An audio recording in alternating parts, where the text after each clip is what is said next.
আসসালামু আলাইকুম।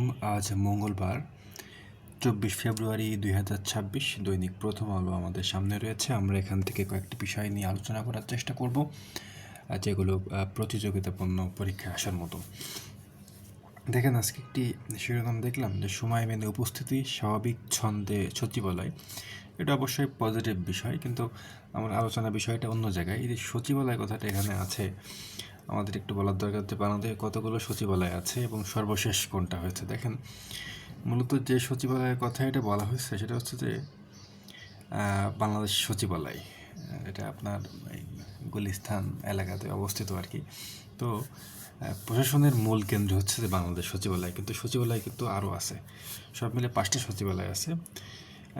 সর্বশেষ একটি সচিবালয় হয়েছে। দেখেন সচিবালয়গুলো কী কী, যেমন হচ্ছে বাংলাদেশ সচিবালয়, বাংলাদেশ সচিবালয়, তারপরে হচ্ছে আপনার ইলেকশন কমিশনের সচিবালয়, তারপরে হচ্ছে আপনার যে সরকারি কর্ম কমিশন পিএসসি যে সচিবালয়, তারপরে আপনার সংসদ সচিবালয় আছে, সংসদে একটা আছে। আর সর্বশেষ যেটা হয়েছে এটা হলো 2025 সালের 30 নভেম্বর।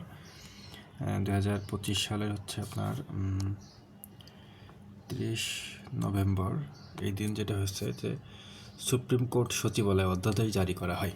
এর ফলে বর্তমানে সচিবালয় আছে হচ্ছে 5টি। এটা আর কি, এটা পড়তে পড়তে আমার এটা মনে আসলো, তো আপনাদের সাথে আমি শেয়ার করলাম যে আমাদের 5টি সচিবালয় আছে। যাই হোক, আসেন আমরা একটা জিনিস দেখি।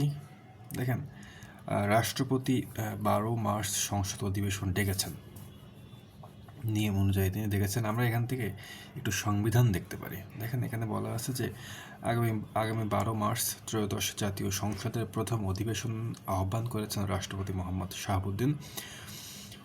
সংবিধানের 72 অনুচ্ছেদের 1 দফায় প্রদত্ত ক্ষমতা বলে রাষ্ট্রপতি এই অধিবেশন আহ্বান করেছেন। দেখেন, এখানে যে সংবিধানের কথা বলা আছে, আমরা একটু পিছন থেকে আসি। তা হচ্ছে যে 65 থেকে আপনার 93, আমাদের যে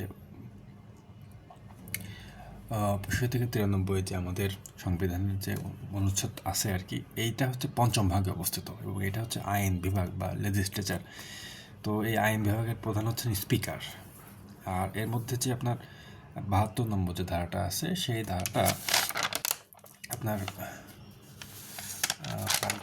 কালকে না কবে যেন বলছিলাম আর কি এই কথাটা, যে 72 নম্বর যে অনুচ্ছেদ, এই যে 72টা, এটা হচ্ছে আপনার রাষ্ট্রপতি জাতীয় সংসদের অধিবেশন আহ্বান করে, স্থগিত করে, আবার ভেঙে দিতেও পারে। তো এটা হচ্ছে আর 72(1) অনুযায়ী তিনি আহ্বান ডাকেন, সেটা কথা এখানে উল্লেখ করা হয়েছে। যাই হোক, এখানে দেখেন বাংলা একাডেমি সাহিত্য পুরস্কার পাচ্ছেন 9 জন। দেখেন, বাংলা একাডেমি নিয়ে একটু আমরা জানার চেষ্টা করি। বাংলা একাডেমি প্রতিষ্ঠা হয় হচ্ছে 1955 সালে। গতকাল কিন্তু আমরা আমাদের হচ্ছে গ্যাস নিয়ে একটা কথা পড়ছিলাম, যে আমাদের প্রথম গ্যাসের আবিষ্কৃত হয় কোথায়, সিলেটের হরিপুরে 1955 সালে, এবং 1957 সালে ওইখান থেকে উত্তোলন শুরু হয় আর কি। তো যাই হোক, 55 সালে হচ্ছে আপনার 3রা ডিসেম্বর,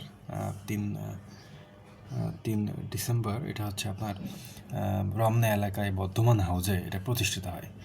আর বর্ধমান হাউস এই নামটা হচ্ছে আপনার বাংলা একাডেমির পূর্ব নাম ছিল, এটা বাংলা একাডেমির পূর্ব নাম বর্ধমান হাউস। এর প্রতিষ্ঠা হয়েছে আপনার ভাষা আন্দোলনের প্রেক্ষাপটে, এবং এটা একটা স্বায়ত্তশাসিত প্রতিষ্ঠান। আর বাংলা একাডেমির যে একটা আইন আছে, সেই আইনের নাম হচ্ছে দ্য বেঙ্গলি একাডেমি অ্যাক্ট 1957। তো ওই যে সিলেটের হরিপুরের সাথে কিন্তু মিলে গেছে এটা পুরোপুরি। হ্যাঁ, যাই হোক, আপনার বাংলা একাডেমিতে আপনার এবার পুরস্কৃত হয়েছেন যারা, দেখেন পুরস্কৃত হচ্ছে 9 জন। পুরস্কারের জন্য মনোনীত ব্যক্তিরা হলেন কবিতায় মোহন রায়হান, কথা সাহিত্যে নাসিমা আনিস, প্রবন্ধ গদ্যে সৈয়দ আজিজুল হক, শিশু সাহিত্যে হাসান হাফিজ, অনুবাদে আলী আহমদ, গবেষণায় মুস্তাফা মজিদ ও ইসরাইল খান, বিজ্ঞানে ফারসিম মান্নান মোহাম্মদী, এবং মুক্তিযুদ্ধে হচ্ছে মইদুল হাসান। তো এই হচ্ছে ঘটনা। পুরস্কার এখন বর্তমানে হচ্ছে আপনার যিনি হচ্ছে মহাপরিচালক বা পরিচালক, আমি এই মুহূর্তে মনে করতে পারছি না, মোহাম্মদ আজম হচ্ছেন সম্ভবত মহাপরিচালক। যাক, এটা যেহেতু পুরস্কার দিন আমরা এটা নিয়ে আলোচনা করব আরও বেশি করে। আসেন একটা অন্য দিক দেখি এখন।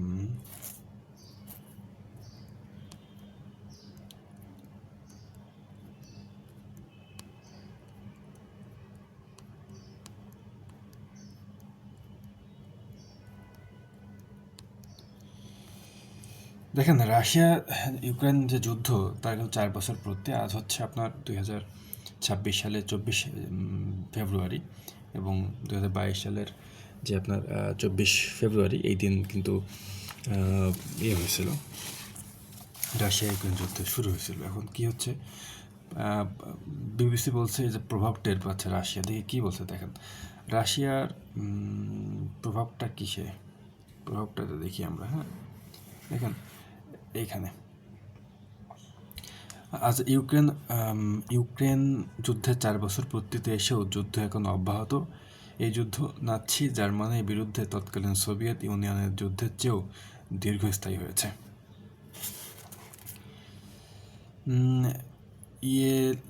ইয়েলেৎসে পা রাখলে যুদ্ধের সেই ক্ষতগুলো স্পষ্ট হয়ে ফুটে ওঠে।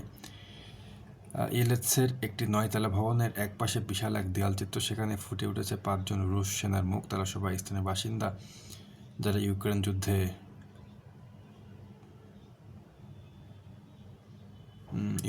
প্রাণ হারিয়েছেন। রুশ কর্তৃপক্ষ তাদের বিশেষ সামরিক অভিযানে কতজন হতাহত হয়েছে তার সঠিক কোনো তথ্য প্রকাশ করছে না। প্রভাবটা দেখেন, প্রভাব কি? প্রভাব আসলে যুদ্ধ মানে বিশাল আর্থিক ক্ষতি। রাশিয়ার বাজেট ঘাটতি বাড়ছে এবং অর্থনীতি স্থবির হয়ে পড়ছে। পরিস্থিতি সামাল দিতে সরকার ভ্যাট 20% থেকে বাড়িয়ে 22% করেছে। এই অতিরিক্ত অর্থ প্রতিরক্ষা নিরাপত্তা খাতে ব্যবহৃত হচ্ছে। দেখেন, আপনার সামরিক যে শক্তির দিক থেকে কিন্তু রাশিয়া দ্বিতীয়, প্রথম হচ্ছে ইউএসএ, তারপরে হচ্ছে তৃতীয় হচ্ছে যে চীন। তো অনেক তারা প্রতিরক্ষা ও নিরাপত্তা খাতে প্রচুর ব্যয় করে। দেখেন, রুশ রাষ্ট্রীয় টেলিভিশন জনগণকে ধৈর্য ধরার পরামর্শ দিচ্ছে। ক্ষুদ্র ব্যবসায়ীরা এখন এই চাপে পিষ্ট হচ্ছেন। ইয়েলেৎসের একটি বেকারিগুলোতেও অর্থনৈতিক মন্দা আর কর বৃদ্ধির ধাক্কা লেগেছে। একটি বেকারির মালিক আনাস্তাসিয়া বাইকোভা বলেন, আমাদের দাম বাড়াতে হয়েছে কারণ বিদ্যুৎ বিল, ভাড়া সহ সবাই বেড়ে গেছে। দেখেন, এটা খুব স্বাভাবিক বিষয়। দেখেন, আমরা যখন আমাদের কোনো ঘাটতি আসছে বা আমরা কোথাও ব্যয় করতে চাই, তখন আমরা জনগণের পরেই তো যে ইনডাইরেক্টলি ট্যাক্স আরোপ করি, অনেকভাবে টাকা নেওয়ার চেষ্টা করি। তো সে কারণে বিদ্যুৎ বিলে ভাড়া, বিভিন্ন ভাড়া যে বেড়ে যাবে, খুব স্বাভাবিক। দেখেন, সুন্দর আগামীর প্রত্যাশা। ইয়েলেৎসো থেকে 1 ঘন্টার দূরত্বে আঞ্চলিক রাজধানী লিপেতস্কো, সেখানেও যুদ্ধের স্মৃতিচিহ্ন আরও প্রকট। সেখানে নিজের অ্যাপার্টমেন্টের সিঁড়িতে দাঁড়িয়ে ইভান এই যুদ্ধ নয় বরং একটি ফুটো পাইপ নিয়ে বেশি চিন্তিত। দেয়ালের কোণে বরফ জমে আসে, লিফটও কাজ করছে না, তারা ভীষণ ক্ষুব্ধ। অর্থাৎ এখানে এই যে মানুষের দুর্দশার কথাটা বলা হচ্ছে, যে আসলে যুদ্ধের ফলে স্থানীয় মানুষ যে কত প্রকার ঝামেলার মধ্যে পড়ে এবং তার ফলে যে কী হইতে পারে, এটা একটা ব্যাখ্যা এখানে দেওয়া আছে। দেখেন, উত্তেজনার মধ্যেই আলোচনায় বসছে ইরান আর হচ্ছে যুক্তরাষ্ট্র। ইরান আর যুক্তরাষ্ট্র বসছে আলোচনার মধ্যে। দেখেন, এখান থেকে আমরা দেখতে পারি হচ্ছে নতুন করে কিন্তু আবার ইরানে বিক্ষোভ হচ্ছে। এই বিক্ষোভটা হচ্ছে কেন সেটা দেখি। দেখেন, ইরান মূলত মার্কিন ও পশ্চিমা নিষেধাজ্ঞা থেকে মুক্তি চায়। এই নিষেধাজ্ঞার কারণে দেশটির অর্থনীতি পঙ্গু হয়ে পড়েছে। গত বছরের শেষ দিকে দ্রব্যমূল্যের ঊর্ধ্বগতির প্রতিবাদে দেশটিতে বিক্ষোভের সৃষ্টি হয়। মানবাধিকার সংগঠনগুলোর মতে কর্তৃপক্ষের কঠোর দমনে সেখানে হাজার হাজার মানুষ নিহত হয়েছে। রোববারও ইরানি শিক্ষার্থীরা আবারও বিক্ষোভ মিছিলে জড়ো হন। স্থানীয় ও বিদেশি সংবাদ মাধ্যমগুলো তেহরানের একাধিক বিশ্ববিদ্যালয়ে বিক্ষোভের খবর দিয়েছে। দেখেন, আপনার এখানে দেখেন যে শুরুতে বিক্ষোভকারীদের উৎসাহিত করেছিলেন ট্রাম্প এবং দমনপীড়নের বিরুদ্ধে তাদের পক্ষে হস্তক্ষেপের হুমকি দিয়েছিলেন কিন্তু প্রথমত, কিন্তু পরে তার ইরানের হুমকিটা আসলে ইরানের যে পারমাণবিক কর্মসূচির দিকে মোড় নেয়। সব মিলে দেখেন 1979 সালে হচ্ছে ইরানে ইসলামিক যে বিপ্লব হয়, এবং সেখান থেকে কিন্তু যারা মানে ইসলাম বিপ্লব হওয়ার পরে কিন্তু এখন আবারও যাতে ট্রাম্পের নির্দেশনায় এখানে তার মতো করে রাষ্ট্র পরিচালিত হয়, এই জন্য ট্রাম্প কিন্তু নিজেও বলেছেন যে প্রয়োজন হলে উনি সরকার উৎখাতও করে দিবেন। হ্যাঁ, বা যেমন ধরেন যে তার মনে হয়েছে যে ভেনিজুয়েলার প্রেসিডেন্ট নিকোলাস মাদুরোকে তুলে আনবেন, কিন্তু 3 জানুয়ারি 2024 সালে তুলে আনছেন। তো তার মতে চাচ্ছেন যে এভাবে করে তার মতো করে সেট আপ দিতে, কিন্তু এবং বিক্ষোভ হয়েছে, কিন্তু প্রাথমিকভাবে কিন্তু সে বিক্ষোভের উপরে বা বিক্ষোভের প্রতি সমর্থন ছিল ট্রাম্পের, কিন্তু সেটা ঘুরে যে ইরানের যে পারমাণবিক কর্মসূচি আছে তাকে যে কোনো মূল্যে পারমাণবিক শক্তিধর রাষ্ট্র থেকে বিরত রাখার যে চেষ্টা করা হচ্ছে ট্রাম্পের পক্ষ থেকে, এবং ওই দিকেই কিন্তু এখন বর্তমানে চলছে। অর্থাৎ এখানে একটা দেখা গেল যে ঠিক সমর্থন ঠিকই থাকবে, কিন্তু দিন শেষে যার যে কারণে ব্যক্তিগত স্বার্থ সেটা নেওয়ার চেষ্টায় ছিল। দেখেন, যুদ্ধ চায় না মানে ইউরোপীয় ইউনিয়নের বলেছেন যে ওনারা যুদ্ধ চাচ্ছেন না। কেন চাচ্ছেন? ওরা বলছে যে এই অঞ্চলে আমাদের আর কোনো যুদ্ধের প্রয়োজন নেই। এখানে ইতিমধ্যে অনেক সংঘাত চলছে। তিনি আরও বলেন, এটা সত্য যে ইরান এখন তাদের ইতিহাসের সবচেয়ে দুর্বল অবস্থানে রয়েছে। একটি কূটনৈতিক সমাধান খুঁজে বের করার জন্য আমাদের এই সময়টা সত্যিই কাজে লাগানো উচিত। দেখেন, ইউরোপীয় ইউনিয়নের সাথে কিন্তু এখন ট্রাম্পের খুব ভালো যোগাযোগটা নেই, এবং বর্তমানে যেসব সম্মেলনগুলো হচ্ছে সেখানে কিন্তু অনেক কিছুরই বিশেষ করে শুল্ক নীতি নিয়ে বা বিভিন্নভাবে কিন্তু ট্রাম্পকে সমালোচনা করা হচ্ছে, আবার সম্পর্ক জোরদার করার চেষ্টা করছে। দেখেন, এই ধরনের বক্তব্য যখন দেওয়া হয় যে এখানে প্রয়োজন নেই বা এই নেই, আসলে এটা কিন্তু আপনার এটা নিরপেক্ষ জায়গা থেকেও বলা হয়, আবার মাঝে মধ্যে আপনার সমর্থনও দেওয়া হয়। তো দুই জায়গা থেকে বর্ণনা করা যেতে পারে, কিন্তু দিন শেষে আপনার কোনো যুদ্ধই কখনো ভালো কিছু ডেকে আনবে না, এবং সেই জন্য এই ধরনের বার্তাগুলো দিয়ে রেখেছে যে যুদ্ধের প্রয়োজন নেই। দেখেন, এখানে বলছে যে একটি কূটনৈতিক সমাধান খুঁজে বের করার জন্য আমাদের মানে একটি কূটনৈতিক সমাধান খুঁজে বের করার জন্য আমাদের এই সময়কে সত্যিই কাজে লাগানো উচিত। দেখেন, যে কোনো ফোরামে যে কোনো জায়গায় যখন আলোচনা হয় তখন তো অবশ্যই কূটনৈতিক বিষয়গুলো সবচেয়ে বেশি গুরুত্বপূর্ণ পায়, কারণ কূটনীতিকে বলা হয় যে আপনার একটা রাষ্ট্রের মস্তিষ্ক স্বরূপ বলা হয় আর কি। তো সেগুলো কাজে লাগাতে পারলে যে কোনো যুদ্ধ বা যুদ্ধাবস্থা থেকে মুক্তি পাওয়া সম্ভব। তবে এখন মনে হয় না সেদিকে যাচ্ছে, বরং ট্রাম্পকে যেমন ট্রাম্পের যে শুল্ক নীতিকে সুপ্রিম কোর্ট কিন্তু মানে অবৈধ ঘোষণা করার পরেও কিন্তু অন্য একটা আইনে ট্রাম্প সেখানে ঢুকে বলছেন যে আমরা এই আইনে এখন শুল্ক বিধান করতে যাব। সুতরাং আসলে এই হচ্ছে পরিস্থিতি। দেখেন, ওয়াশিংটন, ভারত, সুইডেন সহ কয়েকটি দেশের নাগরিকদের কিন্তু ইরান ছাড়ার পরামর্শ দেওয়া হয়েছে যদি যুদ্ধ সত্যিই এখানে লেগে যায় সেক্ষেত্রে। দেখেন, মালয়েশিয়ার একটা ঘটনা দেখি। মালয়েশিয়ায় কিন্তু প্রধানমন্ত্রীর মেয়াদ 2 দফায় সীমিত করা হচ্ছে, 2 মেয়াদের বেশি আর থাকবে না, এই ধরনের আলোচনা করা হচ্ছে।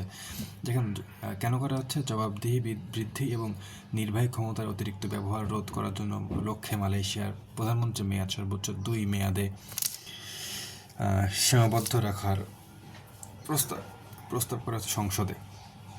দেখেন, এখানে মাহাতির মোহাম্মদ ছিল 1981 থেকে 2003, আবার 2018 থেকে 2020 পর্যন্ত 2 মেয়াদে 24 বছরের ক্ষমতা দায়িত্ব পালন করেছেন। তো এগুলো নিয়ে কিন্তু অনেকদিন থাকলে একটা সমস্যা তো হয়, অনেক সময় অনেকগুলো হতে পারে। যেমন ধরেন যে এখন সেই দেশের উন্নয়নের কথার সাথে মানুষের গণতান্ত্রিক অধিকার বা নির্দিষ্ট মেয়াদ পর পর একটা সংস্কার করার যে ঘটনা সেটা ঘটতে থাকবে। দেখেন, এটি হচ্ছে আপনার 2022 সালের নির্বাচনী প্রতিশ্রুতিতে বর্তমান প্রধানমন্ত্রী আনোয়ার ইব্রাহিম এই ঘোষণা কিন্তু দিয়েছিলেন যে 2 মেয়াদের সীমা আরোপের প্রতিশ্রুতি দিয়েছেন, এবং তিনি বলেছেন যে আইনটি বাস্তবায়িত হলে এটি প্রথমে তার উপর প্রযোজ্য হবে। তো আজকে এই পর্যন্তই, আপাতত আর কিছু দেখছি না। আসসালামু আলাইকুম।